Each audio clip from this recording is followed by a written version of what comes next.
Basically, people that claim that NATO expansion justified Russia's invasion of Ukraine start by saying NATO agreed not to expand 1 inch eastward.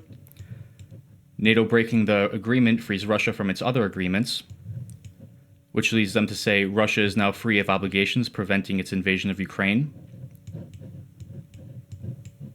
NATO expansion posed a security threat to Russia, invoking Article 51, which is Article 51 is the UN rule that allows you to protect your country from a invasion or a imminent threat. Ukraine joining NATO was a threat. Ukraine was going to join NATO. Russia's invasion was a justifiable way to prevent Ukraine from joining NATO. And the Russian invasion of Ukraine improved the security of Russia. All of these things down the line have to be true in order for you to be able to justify the claim that NATO expansion justified Russia's invasion of Ukraine. So let's go down one by one, because my argument is that we never agreed not to expand. Even if we did, NATO breaking the agreement does not free Russia from its other agreements. And Russia is not free of its obligations preventing its invasion of Ukraine. NATO expansion never really posed a security threat to Russia. Ukraine joining NATO wasn't a threat even if it was going to happen, but it wasn't going to happen because Ukraine was never going to join NATO. And the Russian invasion was not a justifiable way to prevent Ukraine from joining NATO. And even if it was, the Russian invasion of Ukraine did not improve the security of Russia. So let's start all the way at the beginning. On the right, there's the explanations. NATO agreed not to expand 1 inch eastward. This claim is based on communications between leaders such as Bush, Gorbachev, and Thatcher during negotiations and discussions about the unification of Germany. I have the sources on some of these. Some of them I couldn't be bothered because I just went through way too much material. It was kind of exhausting. I do have a Google Notebook LM that has all of the sources, and I can go through it and go back if anyone's actually interested in me bringing that up. But right now it's too much work. Basically, I spent weeks on this, and I was going to make some videos, but making videos itself is like a week's long process, especially for this much material. So I'm just going to go through it on stream, just do it live, because being polished is kind of a massive pain, to be honest. Yeah, so I don't really speak well extemporaneously, and doing a script, like doing all of the diction and going through the editing process. I'm not a videographer. I'm not an editor by any means. I'm not going to pay someone to do that. So I'm just going to do this live with people. I like discussing things with people and hearing other perspectives. So yeah, let's just go through this. So yeah, the reasons that NATO did not agree to expand 1 inch eastward, that's just the claim that you hear people like Tucker Carlson, Scott Horton, Dave Smith going over. Like it's based off of just negotiations after the fall of the Warsaw Pact. It's nothing. No treaty was signed. Verbal assurances during negotiations are not legally binding. There is no legal document that makes these promises. Assurances were only written down in memoranda of conversation and telegrams. No subsequent document was signed with NATO, nor did any member make these guarantees. This includes the Budapest Memorandum. I'd like to remind you that the Budapest Memorandum is when Ukraine gave up all of its nukes, which would have guaranteed its security, because no one's going to invade a nuclear power, in order to guarantee from Russia and the U.S. that they wouldn't be invaded, and they would guarantee their security. The guarantee their security is an interesting word because the Ukrainian interpretation, their translation of the document of the Budapest Memorandum is guarantee, but our version kind of translates more to assure. It's more of an assurance as opposed to a guarantee. So that's why we didn't immediately go into war with Russia once Ukraine was invaded in 2014 in Crimea. But moving on. Multiple agreements with Russia actually allowed for NATO expansion. So even if someone said, hey, by the way, we're not going to expand, you signed an agreement that says that the exact opposite on multiple occasions. So that completely negates this entirely. It's kind of a stupid talking point. Scott Horton's book, Provoked, has like the first quarter of it just talking about the fact that, oh yeah, we promised, and yeah, why don't you keep to your promises? Why would I keep to my promises? This is international politics. It's like there's no guarantee, nothing's written in stone. Every adult should know that if it's not in writing, it's basically useless. Especially when like you have to go uncover like telegrams and memoranda of understanding and do a historical dive just to support that argument. It's kind of nonsense. We expect more from 18-year-olds signing like lifelong student loans, and we can't expect that from international agreements. That's stupid. Then, sorry, I keep on going off on tangents. The NATO-Russia Founding Act of 1997 upheld the country's right to choose its security arrangements and alliances. It says, quote, does not provide NATO or Russia in any way with the right or veto over the actions of the other, nor do they infringe upon or restrict the rights of NATO or Russia to independent decision-making and action. So that was a direct agreement in 1997. And then there's also the Charter for European Security in 1999, affirming the right of each state to choose its own security arrangements and join alliances if they wish. Here are the sources. All right, so they didn't agree to expand 1 inch eastward. So NATO breaking the agreement frees Russia from its other agreements. So even if I'm wrong, even if none of this matters to you, let's just go on to the next thing. So let's say I lose this argument, and yeah, there was a legitimate agreement. Let's move on to the next point. NATO breaking the agreement frees Russia from its other agreements. This is absurd. Obviously. The Budapest Memoranda and Russia-Ukraine friendship treaties were not contingent on NATO activity and are unrelated. Russia's security concerns regarding Ukraine were resolved in the ratification of the Non-Proliferation Treaty when Ukraine gave up its nuclear arsenal in exchange for assurances of territorial sovereignty, as I said before.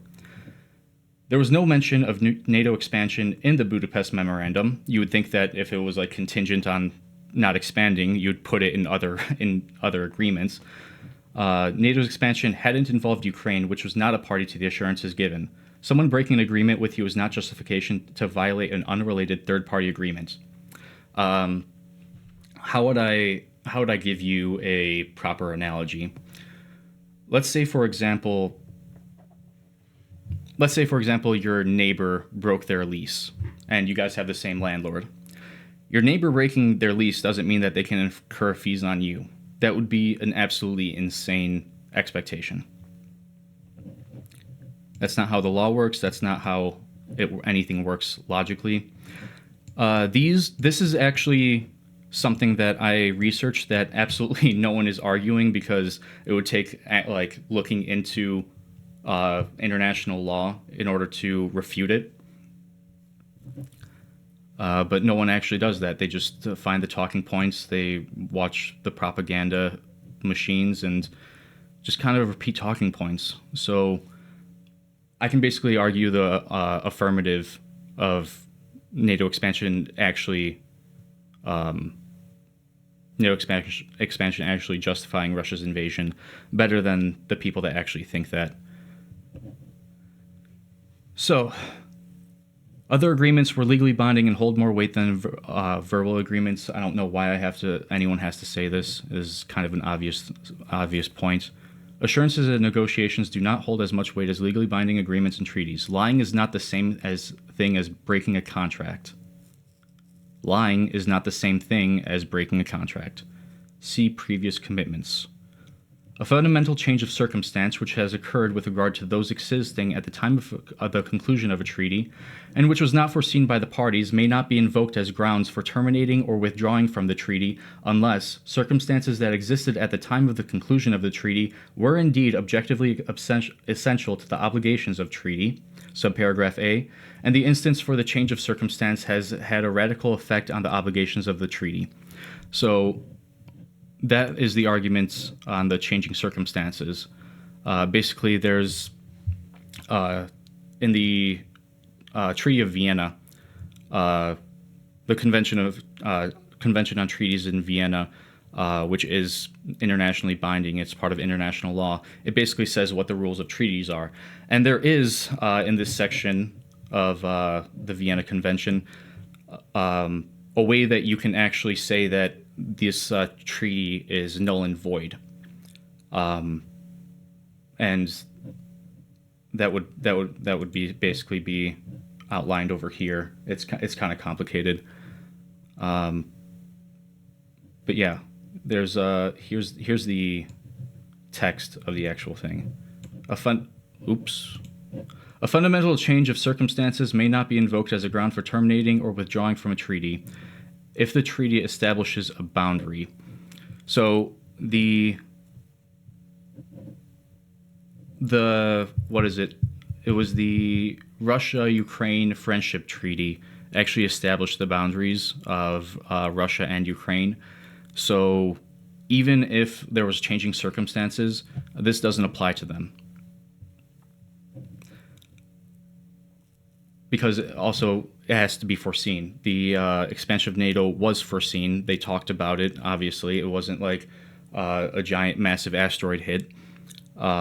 So anything like, even the terms within the very section of the changing circumstances doctrine isn't allowed, because the changing circumstances aren't something that could have been included inside of the contract.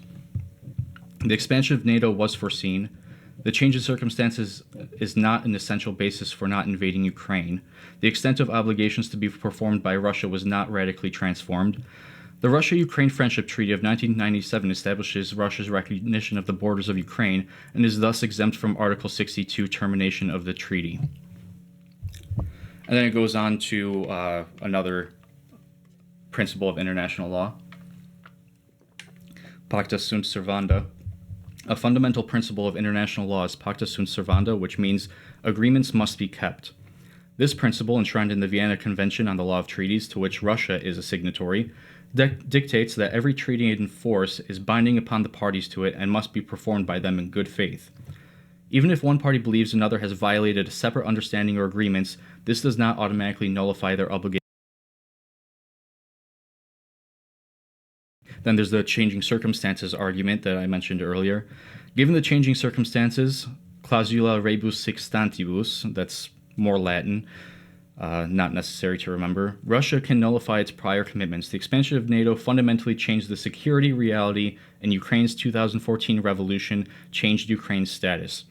So also, another thing that Russia would have claimed is that the revolution and undermining of Putin's actually argument that real democracy was undermined in favor of a pro-Western government changed the fundamental standing of Ukraine and the understanding of what kind of the nature of Ukraine, which isn't relevant because it's obviously foreseeable circumstances that an anti-Russia government comes to power.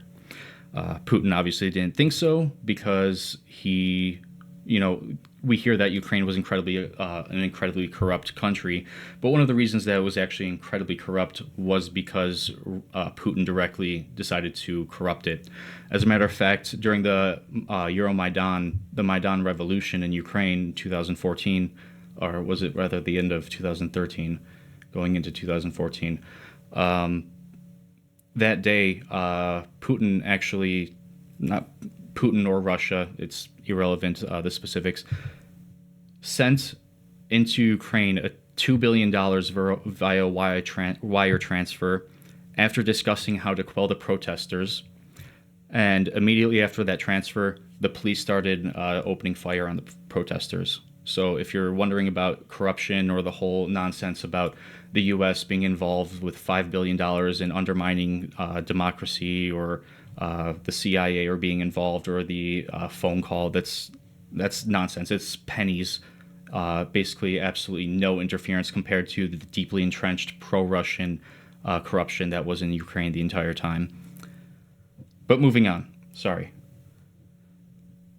A fundamental change of circumstances which has occurred with regard to those existing at the time of the conclusion of a treaty, and which was not foreseen by the parties, may not be invoked as a ground for terminating or withdrawing from the treaty unless circumstances that existed at the time of the conclusion of the treaty were indeed objectively essential to the obligations of treaty, subparagraph A, and the insistence for the change of circumstances has had a radical effect on the obligations of the treaty, subparagraph B. So that would mean, yeah, so like I said, that doesn't meet the conditions necessary for Article 62. You can't violate based on the changing circumstances doctrine, because there are direct, in the doctrine, there's directly explicit exclusions to being able to enforce that changing circumstances doctrine. Okay, so moving on. Russia is now free of obligations preventing its invasion of Ukraine. Now that Russia is free from all of its agreements and obligations of legal treaties, it can legally address NATO expansion as a threat to its security as a casus belli, which is a justification for war or reason for war. So yeah, even if all of this on the left, even if I was wrong, you would still have to prove that Russia is now free of obligations preventing its invasion of Ukraine. However, it is still illegal under international law, even if all of that's true. I'll grant you all of that. This is how concrete the rebuttal of things that Tim Pool and was it Jake Smith and all these people say about with their pro-Russia talking points. This is how thoroughly wrong that they are. Every single point down their train of logic to ultimately support this idea that NATO expansion justified Russia's invasion of Ukraine is completely wrong. It's nonsense all the way through. And I can keep on seeding all of the points all the way to the very end.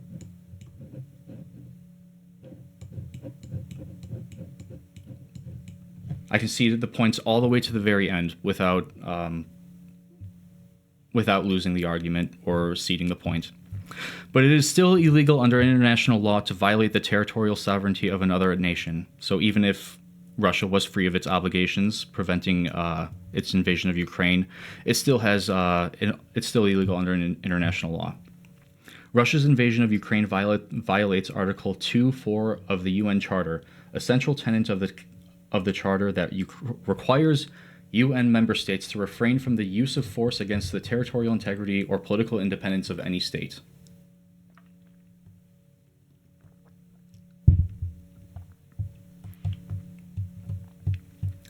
So let's say that's not true.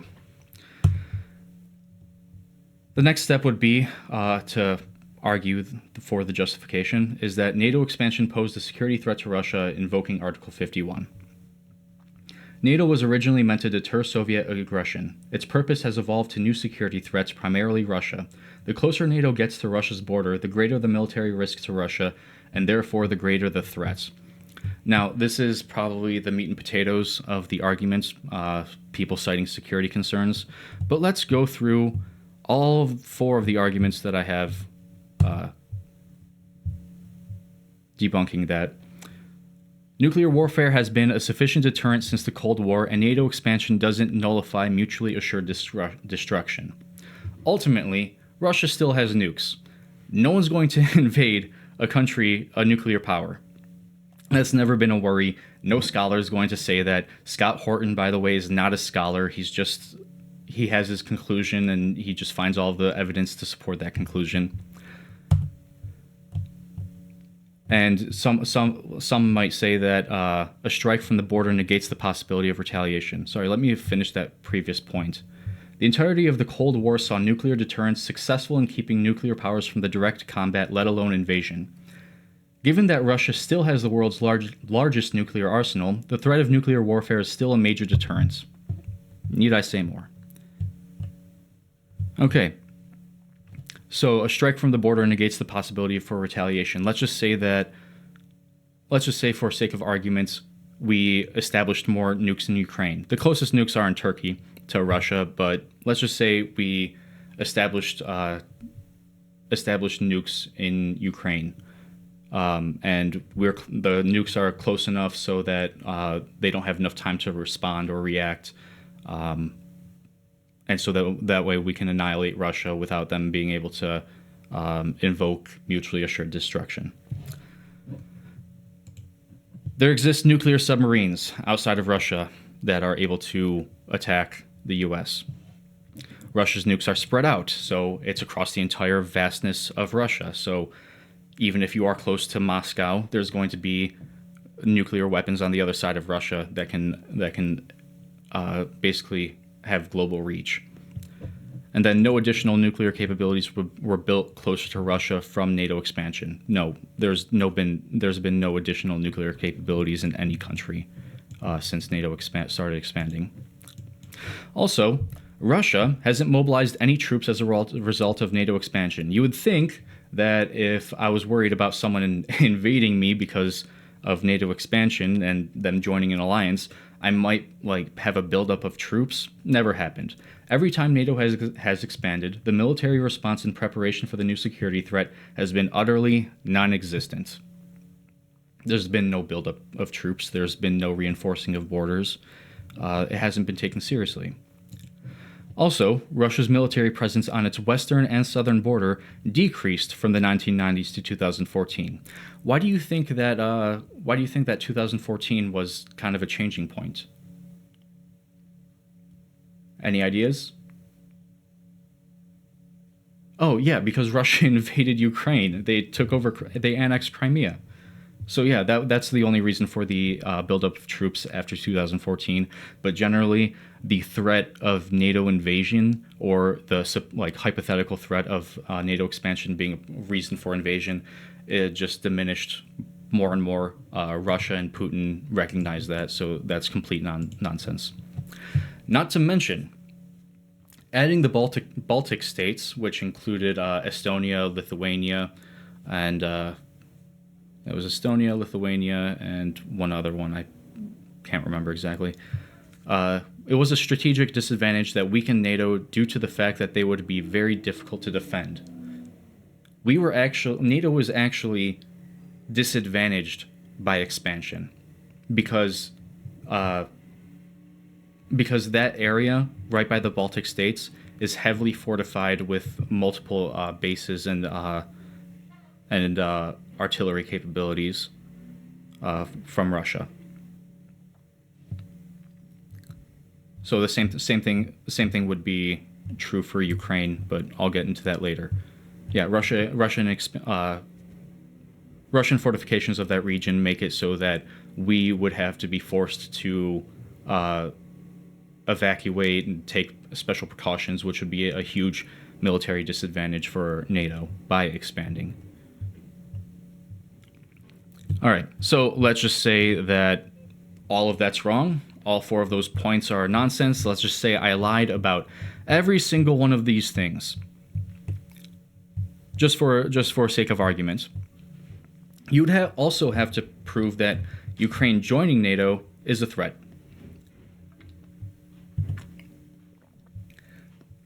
The argument from the other side is that Ukraine shares a large border with Russia and would no longer serve as a buffer zone, and instead give access to more avenues of invasion. We know from different military studies from Russia's allies like Iran, Russia's main concern is American airstrikes.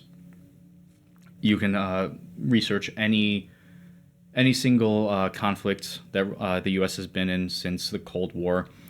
Airstrikes are the primary attack. Usually ground troops are just there to mop up the remaining forces that the airstrikes couldn't get. Basically, the primary threat is airstrikes. So land mobilization isn't the primary way that the U.S. would invade. This has been demonstrated time and again. Also, no basing agreements were allowed with new NATO member states per an agreement with Russia. So there weren't any. So we agreed not to expand any bases.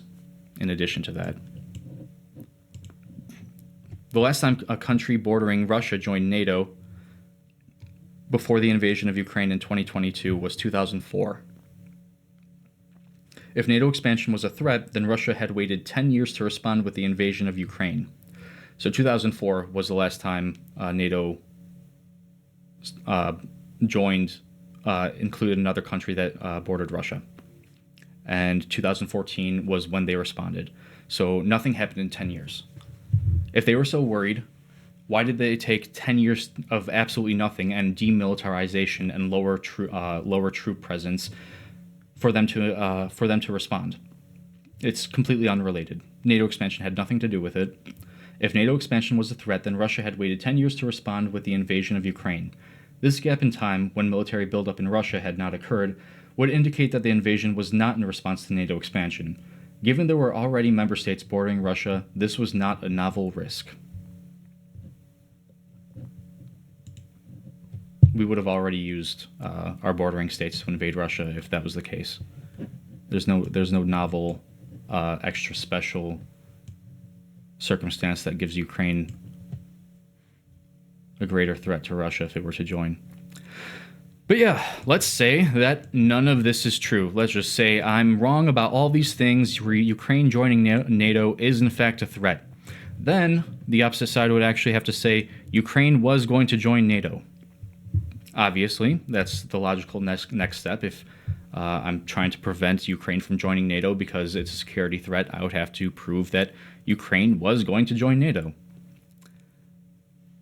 I didn't finish this note. I kind of abandoned this project because of how long it was taking and how little content I could actually reap from it. But many leaders such as Condoleezza Rice and George Bush actually discussed the desire for Ukraine to join NATO, but it was widely rejected by pretty much all of the rest of the alliance. So you need unanimous consent, and it wasn't even close.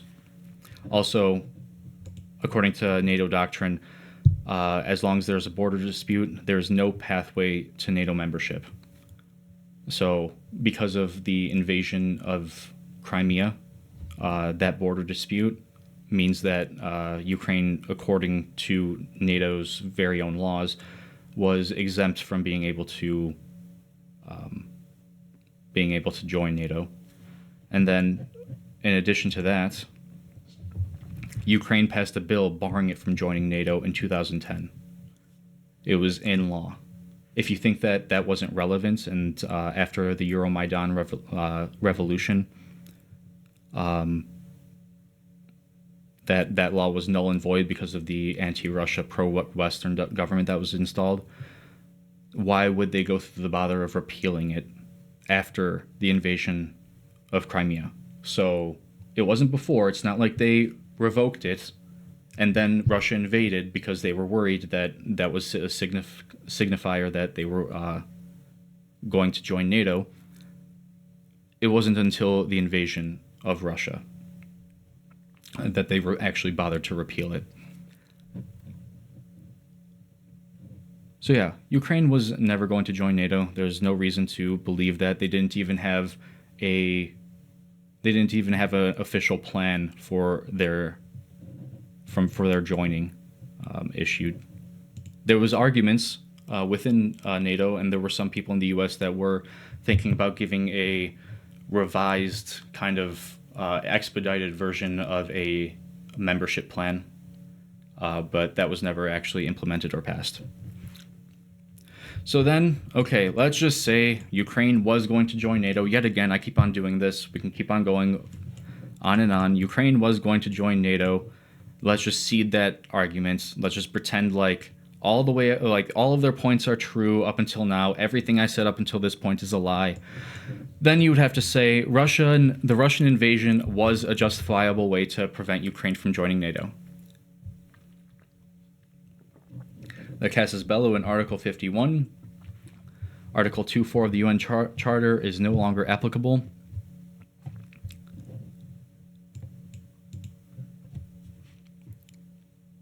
It's not. The Russian invasion is not a justifiable way for Ukraine to prevent Ukraine from joining NATO, even if it is a threat, even if it was inevitable, because that constitutes a preventative war. There's no imminent strike. You would have to prove under international law that there is an imminent strike. You're allowed to do preemptive strikes, but that's not a preventative strike. If we were allowed to like present the idea of a preventative strike in international law, then there's absolutely no deterrence, because you can misconstrue anything to be a future threat. You know, the rising power, Thucydides' trap. So a preventative war was undertaken without the approval of the United Nations is illegal under the modern framework of international law. In addition, Russia should have sought other ways to resolve this dispute. No right to unilateral retaliation through aggression. International law does not generally permit a state to unilaterally resort to aggression or violate the sovereignty of another state as a form of retaliation for a perceived wrong. Peaceful means require a dispute resolution, such as negotiation, mediation, or adjudication, are the primary mechanisms for addressing grievances under international law. That's the Founding Act on Mutual Relations, Cooperation, and Security between NATO and the Russian Federation. So that's directly verbatim from an agreement that Russia signed. Then there's Russia did not meet the requirements of UN Security Council approval. So the UN Security Council, which Russia is a part of, requires approval for this preventative strike or preemptive strike that someone may say. All right, so let's just say all of that is a lie again. All the way down, I lose every single point. And you want to argue NATO expansion justified Russia's invasion of Ukraine. We're going all the way back down. The Russian invasion of Ukraine improved the security of Russia, which would ultimately be the goal, because the argument fundamentally is about security. Well, guess what? Russia's invasion of Ukraine justified previous NATO expansion and encouraged further expansion. The addition of Sweden and Finland in 2022 was in direct response to Russian aggression and brought another country neighboring Russia into NATO. The violation of the Budapest Memorandum encourages nuclear proliferation, which would add to the countries that pose a security threat to Russia. That much should be obvious, frankly. If you can invade someone that seeded their nukes for a guarantee of security, then everyone's just going to try and get nukes. I mean, we're about to invade Iran because of their seeking of nuclear weapons. Guess what we wouldn't do if they had nuclear weapons? Invade. And then Russia's invasion caused an increase in its neighbors' military buildup. As we see in the news, everyone's pushing for NATO to increase their spending on defense to 5%, which is astronomically higher than it's ever been. We don't even, in the U.S., spend 5% on defense. So yeah. If it was for security, if Russia invaded Ukraine for security, it's stupid. It's counterproductive. There's absolutely no reason, because it completely undermines the idea of seeking security.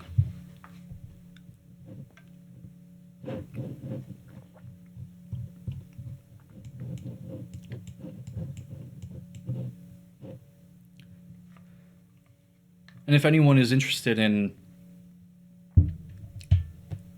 the counter arguments, like, okay, so if that's not why Putin invaded Ukraine, why did he invade Ukraine? Because, this person that's making the claim that NATO expansion justified Russia's invasion of Ukraine doesn't have a counter argument to attack. So that's kind of not fair. The argument that that actually explains his invasion of Ukraine is just ultra Russian nationalism and imperialism. Mainly, it's an internal domestic issue of Russia that encouraged Putin to invade Ukraine, and also the risks of invading weren't properly communicated to Putin because obviously in a dictatorship, no one wants to give the dictator the bad news, bad corruption within the system, lack of oversight. Everyone's lying about how capable the military is in order to, gain favor. Reports on Ukraine's willingness to be accepted into the Russian Federation, internal ideas of imperialism, all of those are factors. It's not really an external issue. Initially, after the Cold War ended, the nationalists were really upset that all these countries that were within its sphere of influence were moving towards the West. So the invasion of Ukraine and Crimea was because Ukraine actually wanted to join an economic alliance with the EU. That was the primary motivation, not because of NATO. It was because Russia is much weaker and in a weaker state to negotiate and entice former Soviet satellite states to join it. So, yeah, basically it was being a sore loser, and so it threw a tantrum and invaded other countries.